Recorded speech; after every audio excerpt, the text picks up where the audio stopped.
here with Richard from FHG Marine Engineering, and his awesome wife Katie were kind enough to donate to the Hospice Regatta Foundation free engine service. Not free, but I paid for it.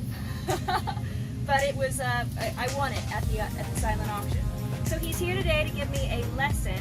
Instead of just doing the service, he's here to teach me about my engine, which is so great. So anyone who wants to learn, he's your man. And then, of course, when you get in a sticky situation, you can also pay him to do the other things. Of course, pay him to teach you as well. So he's a really good guy to have around, and Richard is going to show us all how to do everything today.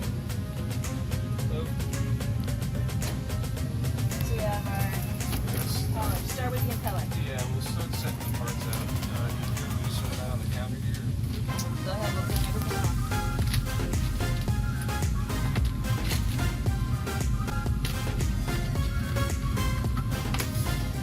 Today we're going to try and do an oil change, an impeller change.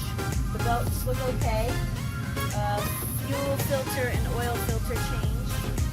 And if we have time, then we'll move on to the generator, or that may be another day. But we'll see. I have a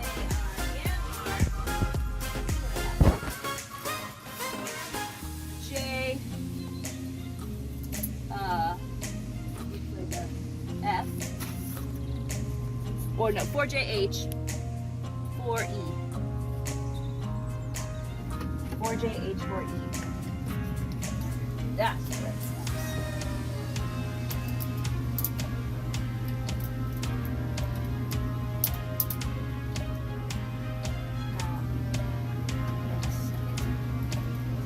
Okay.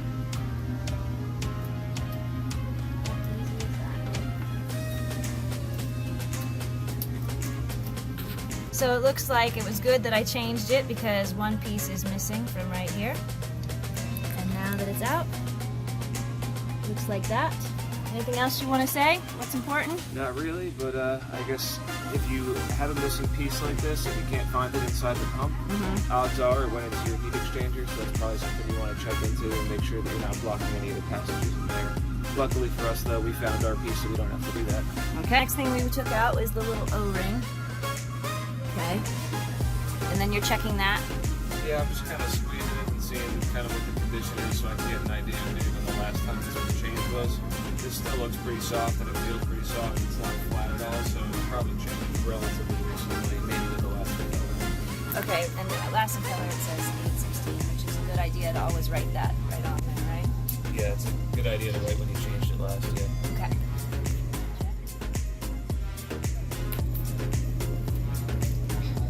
And then we have the same size O-ring also, so we're all good there. Yeah, and here's the numbers. Oops, I ripped the numbers. I shouldn't have done that. Looks like a 3 on the end of there. 4253. Yeah. And then that's the O-ring that goes with it. Okay. Same size. So we're going to want to clean up this face a little bit here. Okay, with what? If you have a Sandpaper? like a scouring pad or a wire brush We or have a wire brush. something like that. So we're just cleaning up the cover plate here, getting all the dirt and grime off of it, and then we're going to go ahead and clean up this seating face for the cover plate right there where the O-ring sits in. We'll clean out that groove and make sure there's nothing stuck in there.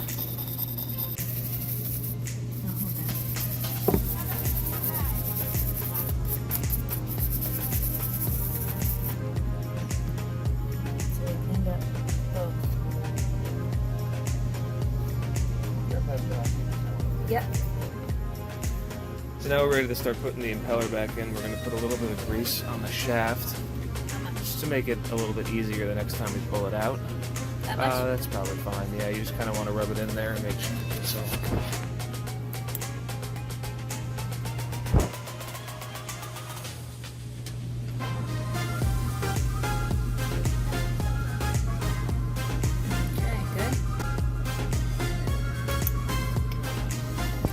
So then we're going to put a little bit of dish soap on the impeller and then kind of just twist it in, trying to keep the same direction as the engine is going to rotate it.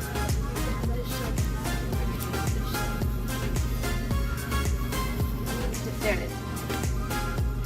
On this, Yeah, just put like a little bit in your hand maybe, and then just kind of roll it around in the all over the leather part of the impeller around there. Oh, I see what you're saying. Yeah.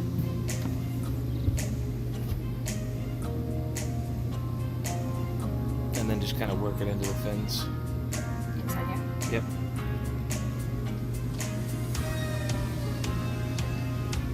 It smells so pretty. Yeah, so you're gonna twist it to bend those impeller vanes over, and then push it in. Yep, just like that, and then just push it all the way in there. So you might have to turn it a little bit to line the splines up.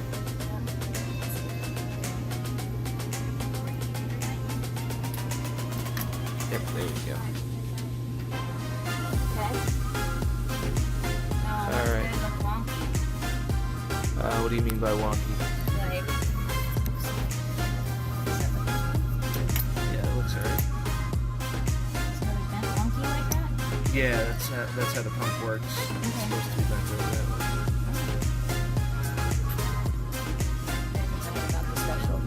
Yeah.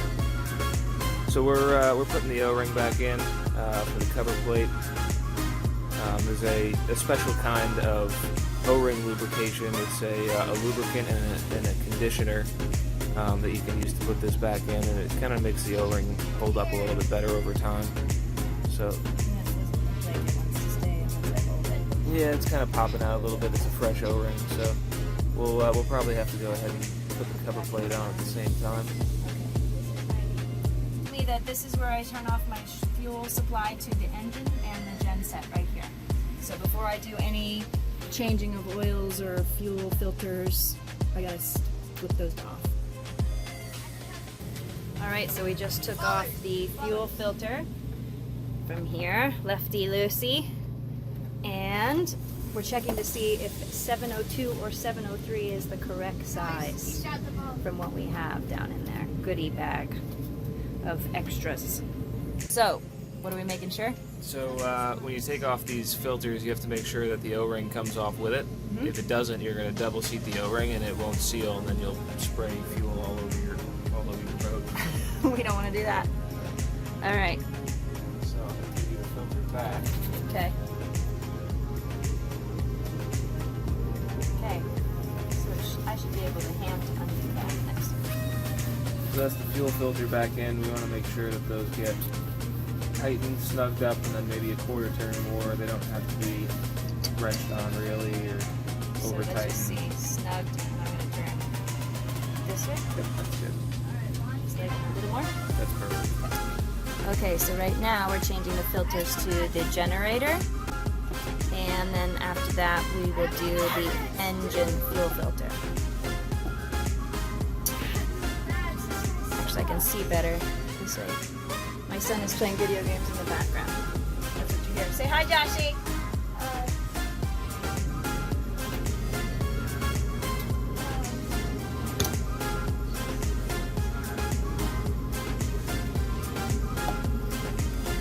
Okay, so that's 2 pieces.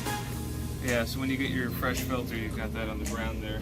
These things come apart in 2 pieces. You've got the bowl in the bottom and then the filter element here. The filter element gets replaced and everything comes with new O-rings. So this O-ring here gets replaced, and then this O-ring, which we just talked about in the last fuel filter, this got stuck in the top of the housing and it didn't come off with the filter, so we had to make sure that We got it off. we went back and got this off. Now, why was that other fuel clear and this pink? Because that was what was left in the reservoir? This is what's coming from your tank. It might have just been the way that it looked in the filter there, but it should all be pink if it's not fresh fuel coming out of the tank, right? Right, but some of it I had, it's the yellow fuel, and some of it's the marine that's pink, and some of it I get just from the diesel from filling up my tank. Interesting. Did you just fill up the tank and then run it for just a little bit? That's probably why then you haven't flushed the system out entirely. Okay. So we put that little O-ring in there, screwed it on tight. Hand tight is okay again.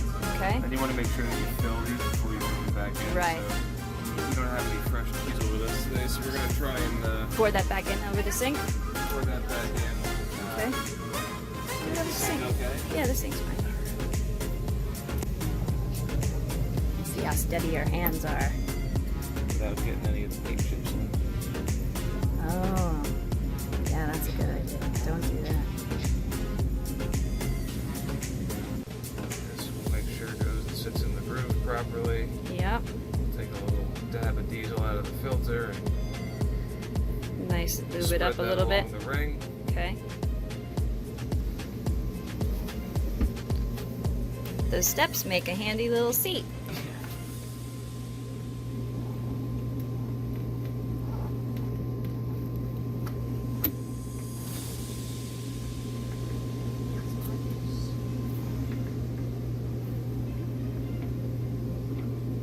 Or are you lowering the... There's a bolt that goes in through the top. You can help it seat on there? well, that's where it's going to screw into. Mm-hmm. So this is going to come down like this. Is this the right filter?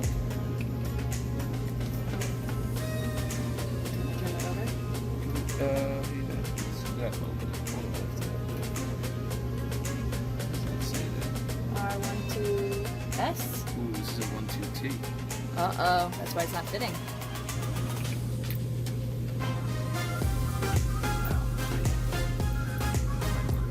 Might work, okay.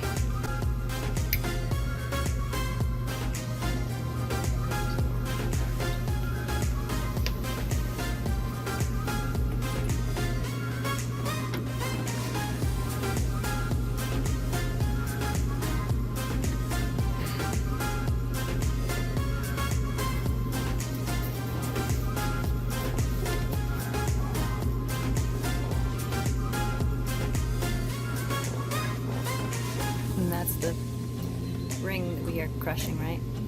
That's actually the foam insulation on the side of the Oh, as we go across it. I'm using my adjustable wrench, and we basically tighten the top while holding that bottom portion still, and that's what tightens it up.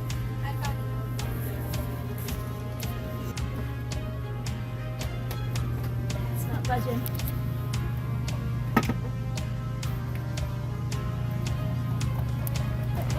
There it is. All right.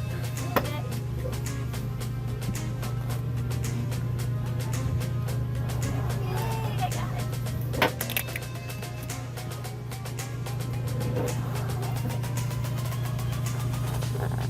So I'll need to review the master grip.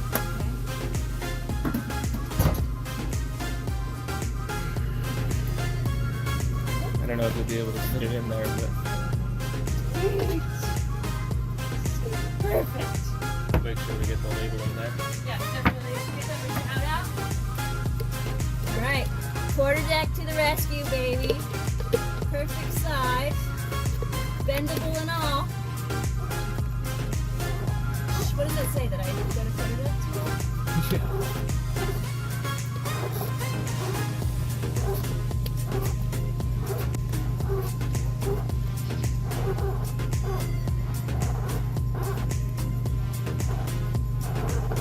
When do you think the last time these were changed? I'd say probably within the year. If you're not having any kind of issues with fuel filters getting plugged up and the engine not running. No. So I'd probably just let it drain a little bit from there. Okay. Maybe give it a wiggle, see if you can get some fuel out of there. Yeah, it's definitely coming out. Okay. And then once it slows down, maybe you keep going a little bit more. Just want to try and keep everything as clean as possible. Yeah, it's still pouring out. Because it's the higher one, maybe? I would think the lower one would have more pressure. The lower one would, yeah, 'cause it's actually below. It's about level with the fuel tank, I guess. It's still pouring out a lot.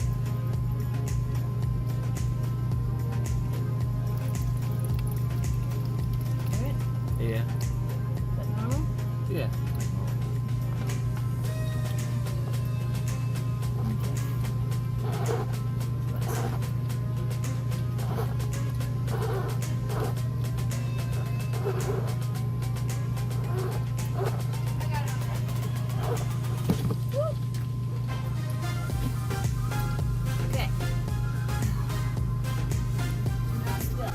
Okay, so we got the bottom portion off with man strength. We got the O-ring off. We clean up the inside of this area. So, did we notice? No O-ring on the top. So that means it's still stuck up in there? Still stuck in. Like the other one was. Okay. See it. Oh yeah, I see it. Should be a light back there too. Do you see it? Yep. Pull that sucker out of there. Good. Careful. There's lots of ways to bump your head. Oh, there were 3 med kits.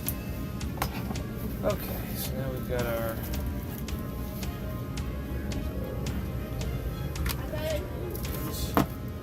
Extra O-rings. Okay.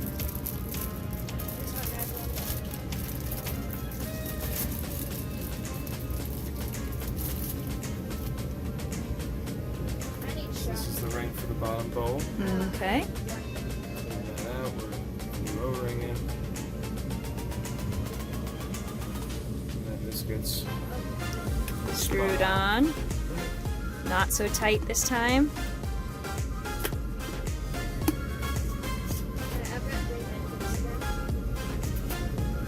Okay. Yes.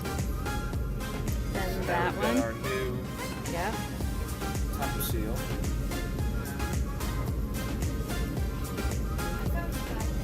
And that was on the top of this one. Just They all come together in the package. So that goes on. This actually has an orientation.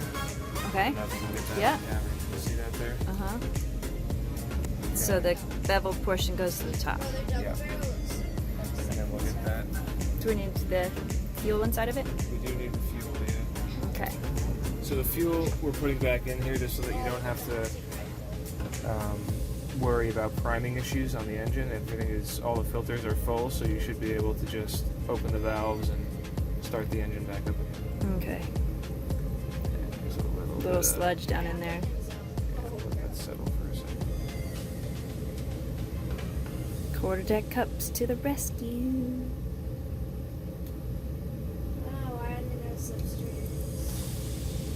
We'll leave it at that. Okay.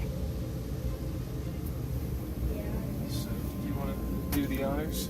Sure. So I know how.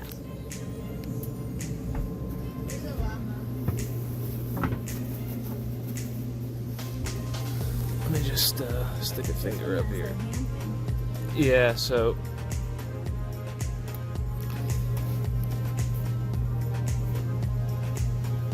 it's just like a plug, I guess.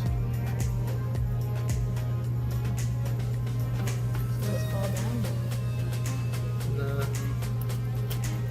It's not really changing this. yeah.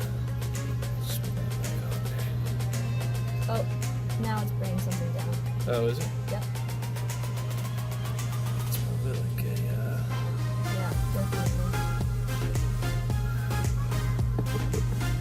And this one I go righty tighty? No, left. ready. Yeah. Righty tighty? Yep. Oh, right side.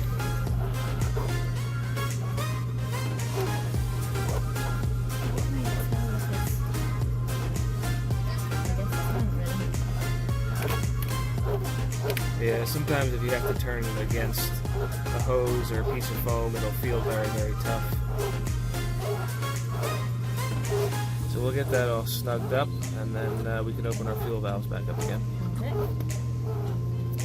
So if I wanted to acid wash my heat exchange system, which I don't at this point, Yeah, you don't want to do it right now, but basically what you would do is you want to find a place that you can connect a pump and run acid, cycle acid through the system. You don't want to run it through the saltwater pump because it's a rubber impeller, you need away the impeller.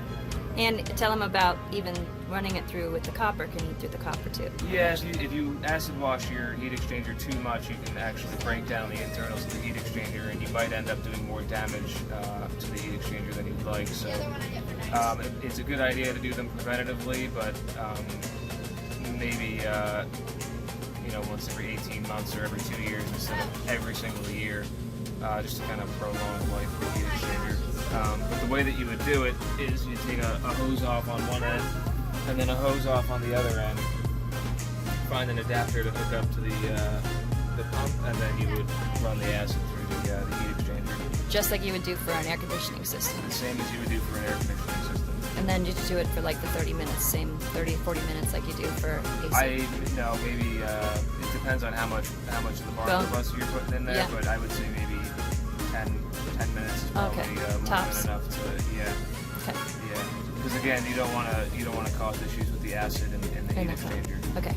There's also seals in there. Sometimes they're sealed with rubber O-rings and things like that. You could bust one of those seals. So anyway, I mean, the first thing you want to do if you have an engine that's overheating is you want to check your impeller, and if that's fine, or I guess you would check your sea strainer first. If there's Correct. nothing in the sea strainer, you would check your impeller, and then if there's no problems with the impeller, even just replace the impeller even, and then if there's still a problem with overheating, then you'd want to acid wash your heat exchanger. Okay. Good. Finished with the rest of the service. We have oil filter and an oil change left. So we have to open up the saltwater valve that we closed before. We have to open up the fuel valve that we closed before. And then we're going to run the engine and we're going to get everything nice and hot so that it pumps out easily. We are very lucky on this boat that there was an oil change system installed with this pump. We'll be even luckier if it works. All right. Let's hope so. We'll find out. Okay, so let's open that up then. Okay, so we had a handy trick that once you change the impeller, you want to... take a look over the side, see if you're moving water, and then come down here and just put a hand on the pump and make sure that it's not hot or anything like that, even if there's nothing going wrong inside there. This feels nice and cool, so I think we're okay there. Okay. One of the tips Richard told me was to make sure to run the engine for like 20 minutes and make sure that all the oil gets good and hot so that we get a full oil change. Okay, same procedure on the generator as we taught before. Do I put any grease on this one, or no? This one doesn't need grease because it has that thing in the middle. You would on the thing? Okay. I just put my grease right on here. Oops, trying to do things there. Right on there, like so. Here's my new impeller. I'll put some soap on there. Oh, he's checking. This is a paper gasket that's on here. So we're just, yep, we're back to the same mark. Okay, good, smart. We have fresh belts now. Going back to the engine. Probably warm enough to do the oil change. Nice, right? Yeah, just to keep it from around, I guess. So it's flowing nice because it's warm, right? That's just the leftover stuff. It is a little bit warm, but let's that see. was in there. Let's see if this works. Ta-da! Moment of truth. Yes, baby! It's very handy. Fantastic. Thank you, Rich and Bob. I'm sure you guys are the ones that set this up. So if you want to just go to that start battery there and turn that off. Okay. Or just make sure the engine doesn't start. Okay. Start, right. Thanks. That would be the house battery. You don't want to turn that off because everything else will turn off. Okay. Probably the pump too. Yeah, I would imagine so. Wow, isn't that handy dandy? So fantastic.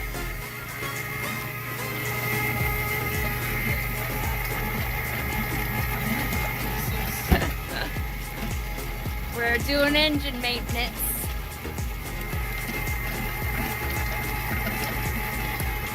Change the impeller and the belts and the filters and the everything. So you use the same tube and you just suck it right back in. So that was about a half a gallon. Half a gallon, okay. You could if you had a pump. Or you mean when the next oil change? Yeah. Yeah, the next oil change, these will be empty, so what you'll do is you'll suck the bad oil and put it into the empty ones. Yep. Take those to, dispose of them, and then Yep. Paper towel.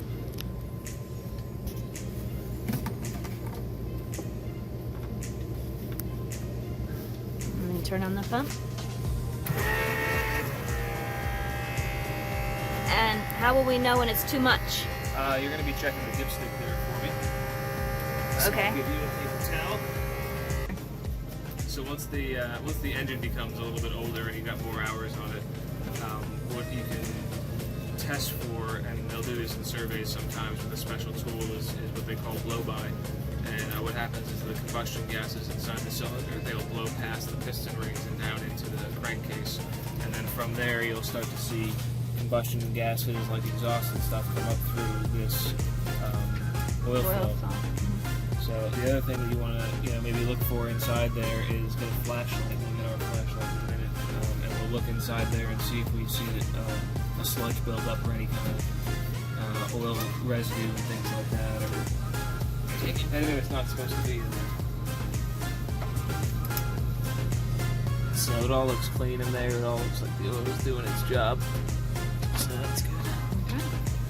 So it's looking like we emptied out 2 gallons of oil. So I will just take those 2 empty ones and refill those next time. So typically you'd fill these with oil before you put them back on. But this is a side-loaded one. Right, you can't. Yeah. It would just pour out. Yeah.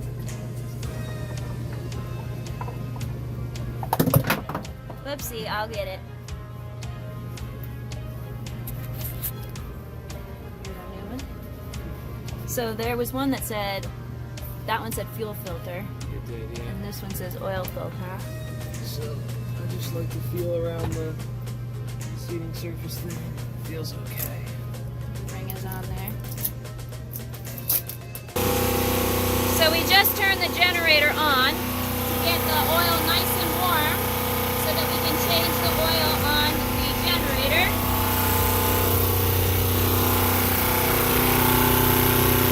And it will be coming out of here. And here's the hose, the drain hose. Okay, so we opened the valve, we ran it so that the oil was nice and warm. And now he's closing back up. A valve that makes it flow quicker, correct? Where's the light? Right there. No valve. Just gravity fed. Which means it's gonna take a while. I don't know if it's gonna work.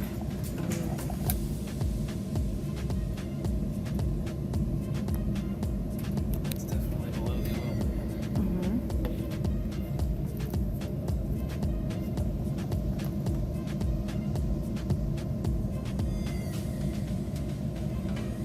It's not flowing out like it should. I would think you'd have more flow than this, but hot oil, I guess. So we'll see what happens. What you might want to do in the future is hook a pump up here, pull it out. Like I have on the other one. Yeah, or even like a removable pump. You know, like the hand pump sort of. The hand pump, like the one you have in the truck. I have a battery powered pump. A battery powered pump. Yeah. Or a hand pump, I see what you're saying.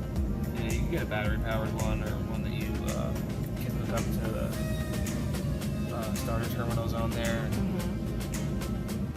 We finished everything here. Oil change, impeller change, belt change, and oil filter change. He says there's zincs on here somewhere that I'm gonna have to look up and change, but so far so good on this. We ran it, we put load on it, everything looked good, it ran well. Now I cleaned out my generator strainer, I'm gonna clean out my engine and my AC strainer, and everything's gonna be changed. Then I am going to mark the new dates on all of these things, and should be good.